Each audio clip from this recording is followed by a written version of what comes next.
Sometimes laundromat ownership allows you to do things that you couldn't always do with a 9-to-5 job.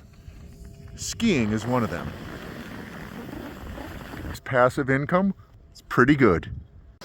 Passive income from a laundromat allows for flexibility in your schedule, and you could be skiing one day and 3 days later on the beach in Siesta Key. So yesterday in the laundromat, there weren't any really big issues.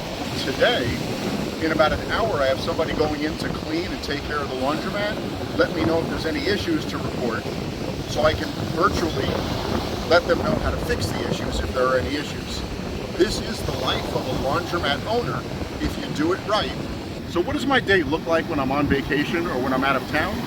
Well, I check the laundromat security cameras on a regular basis, and then I have somebody going in to clean, and if they notice there's issues, they'll let me know. They'll text me or call me.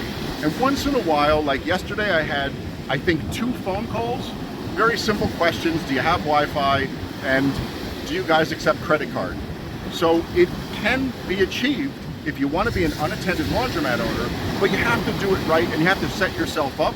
In the middle of lunch, I received a call for the laundromat. They just wanted to know if we were self-service or if we were a drop-off service. I let them know we're only self-service. But I answered my phone, which is important when you own a laundromat, even when you're at a beautiful place like Siesta Key. One of the things that Siesta Key is famous for is this powdery white sand. It's unbelievable how fine it is. It's fantastic. And so is laundromat ownership. Okay, Siesta Key Beach is voted #1 beach in the United States. I should put a sign out in front of my laundromat, #1 in the USA, and watch the customers come flocking. This is Laundry List. Obviously, we're in the laundromat, and I'm here with Vivian today. Hi. And Vivian and I were talking about laundromats in general. You know, is it a good business, isn't it? And it turns out that Vivian has actually thought about laundromats as a business. She's young, and maybe it's a great investment for Vivian. So Vivian, what is it that attracted you to laundromats or other passive income businesses? I thought about how much, like, it would be cool, it would be entertaining and also lucrative to visit a business at 6 a.m., open the doors, collect the coins, then come back in at 12 o'clock, sweep the floors, you know, do the whole works and everything, and then also be able to close it up at night, and being able to organize my day in like 3 sections or 4 sections. But also, like, keep in mind that you would also have to answer phones and everything. But the idea of passive income is that I would still be able to live my life like outside of the laundromat. All right, how much passive income do you think you would need to be happy? I'm a very frugal person. That's fine, nothing wrong with that. If I could have like $40,000 a year, I'd be set. So we're just gonna round up and say like $3,500 a month, and you're happy. Maybe not happy, but okay, like, I'm living life. You can sustain yourself. I'm paying for groceries. I'm paying for these. Yeah, you can cover your bills and have a little bit maybe extra. All right, so how do you? But I would survive. How do you define passive? Because everybody has different definitions of passive. So tell me, what is passive to you? So passive to me is income that happens when I am not there. So that's like if you invest in a stock and then all of a sudden the stock grows, and I'm like, cool, I didn't actually physically do anything, although there it is. It's you said you didn't do anything. So a lot of people think passive income is associated with doing nothing. I agree with your definition of passive income.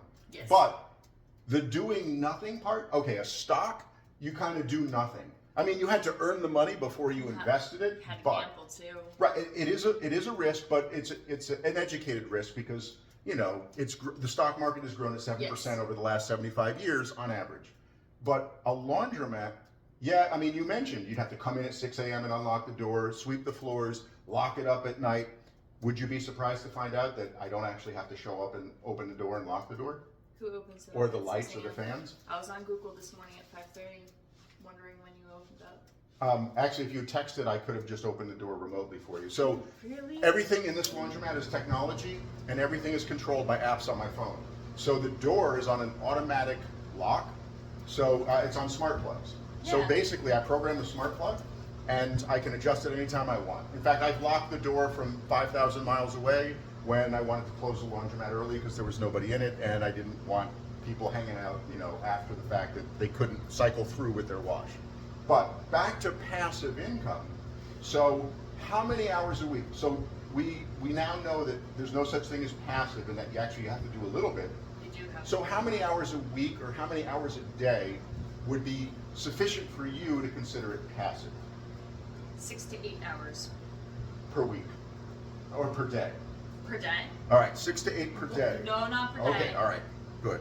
Because that would be like a job. Yeah, that would be a job.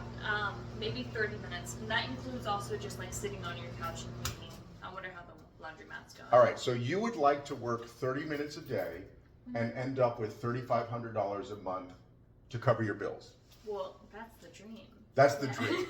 It is achievable, Okay. but there's probably a lot of effort and work you'd have to put into it to set it up so that it can be more passive for you.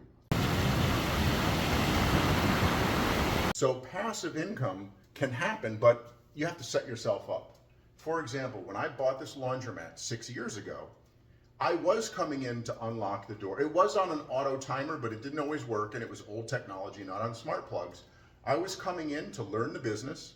I was probably putting 20 plus, maybe 30 hours a week into the laundromat for the first few months till I understood the revenue, the customers' patterns, the machines, how everything worked in here, how to grow revenue, all the pitfalls, the various things that you have to deal with, like just being a business owner. So eventually, I then automated a lot of things. I put new machines in with less maintenance. But those things happen over time. How many hours a week or a day do you think I put in? And we're fully automated. 7 hours. 7 hours a week. So that's probably about right. It's probably about 7 hours a week. I could put in less and maybe make a little less because people may not be as happy if I let too much time go by before machines are fixed. If I neglect the place, I'll still make money, but not as much as you want to sustain yourself. I see him sweeping all the time. I He's sweep. in there sweeping and dusting. I know sweep. he's at least 7. Well, I don't waste my time when I'm in here. I got to be productive, right? Just like this video. I mean, we're going to be famous and we're going to make massive. The goal of all of these is to make enough passive income from Google, YouTube ad revenue streams, maybe 5 years or 10 years down the road, where you and I can just enjoy the passive income on these famous videos. So passive income is one element, but the other benefit of buying a business is the equity piece. So what do you think about the equity piece of a laundromat? So give me a sense for how much you think you might be willing to spend to buy a business or a laundromat, and then how much would you hope that it's worth however many years later? Because you are buying stock in a business, basically. Definitely. I don't know about anything about buying businesses, so this is a wild gander. Oh goodness gracious. There's no wrong answer. Okay, so it's like a house. So maybe 220,000. It's Massachusetts. 220,000. You would buy it. That doesn't make any sense. All right. 250,000 probably. You went from 220,000 to 250,000 all on your own. We didn't even negotiate that. Yeah. So you equated it to buying a house. Now. But it's also a business, so it keeps on accumulating. But also, it's like housed. Like. Right. So it should increase. Well, what you're experiencing, what you're thinking now is very like a lot of people don't necessarily have the answers or know the answers. But that's what this podcast is about. I'm going to help you a little bit with this. Okay. So, yes, you're right. When you buy a business, you're buying an asset. And whether you're spending $100,000 or $1 million, it's still an asset. And you're going to end up, if you can't afford to just flat out pay cash, you're going to borrow money to buy that asset. And if you don't have assets to prove that you can pay for the asset or an income to prove that you can pay for it, then you're not going to be able to get a loan. You may be able to get financing from the laundromat owner. For example, if you wanted to buy this laundromat and you said, hey, I'll give you $250,000. First, I'd say no, because it's not high enough. But second, If I were willing to accept that price, I might say, okay, I understand that you don't have the assets to pay $250,000, and I will arrange a deal where I finance it for you. So you pay me, let's say $1,000 a month for 250 months, and you own the laundromat. But 250 months is a long time, right?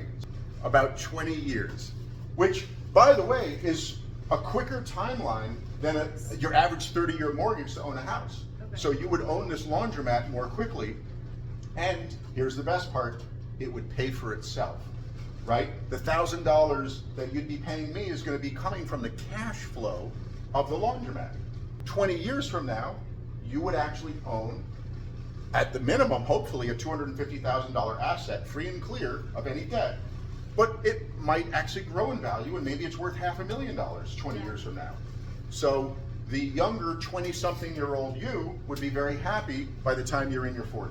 Because Okay. you would then own, let's say, a $500,000 asset, and it would have paid for itself. There's nothing wrong with cash from a laundromat. So Vivian said that she's from?